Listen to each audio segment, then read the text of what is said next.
New insights into migraine pathophysiology. Since data has shown that an extensive number of headache patients describe their pain symptoms as originating near and/or in their sinuses, it is typically assumed that the pain experienced is caused by the sinuses themselves.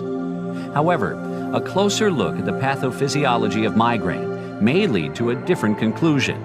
To better understand the relationship between sinus symptoms and migraine, it is critical to review the latest understanding in migraine pathophysiology. Migraine research has found that the trigeminal nerve, the trigeminal nucleus caudalis located in the brainstem, the brain, and the vasculature within the meninges of the brain play fundamental roles in the progression of migraine. The ophthalmic, maxillary, and mandibular branches of the trigeminal nerve function as the sensory nerves for the face, sinuses, and meninges.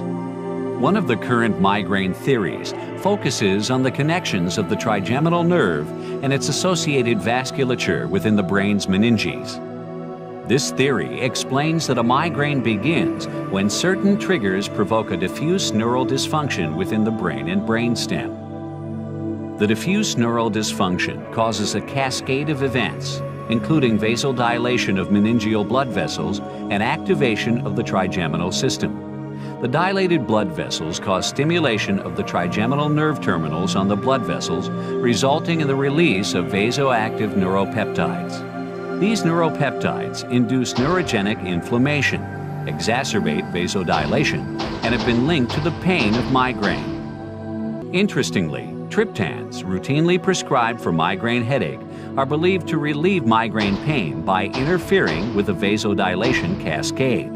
The triptans bind to 5-HT1B receptors on the meningeal blood vessels, which decreases vasodilation. Triptans also bind to 5-HT1D receptors on trigeminal nerve endings around blood vessels, which blocks the release of the neuropeptides, thereby reducing vasodilation and inflammation. Without triptans, the inflammation and vasodilation may result in pain impulses that are transmitted via the first and second ophthalmic and maxillary divisions of the trigeminal nerve. Pain impulses are then carried to the trigeminal nucleus caudalis, TNC, located in the brainstem. Pain signals reaching the TNC during migraine are relayed to higher-order neurons in the thalamus and cortex, resulting in referred pain. Referred pain may also be perceived in the head, neck, and face. In a sinus-like presentation of migraine, pain may be referred to the ophthalmic and maxillary regions. This sensation of pain may result in patients complaining of pain or pressure around the eyes and sinuses during a migraine attack. The involvement of the parasympathetic nervous system during migraine may help explain other sinus symptoms.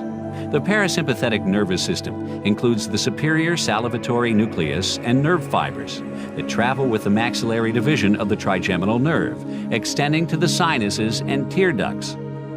Some of the sinus symptoms of migraine are due to stimulation of the parasympathetic nervous system. The superior salivatory nucleus, part of the cranial parasympathetic nervous system, lies in close proximity to the TNC. Activation of the TNC during migraine may result in reflex activation of the superior salivatory nucleus.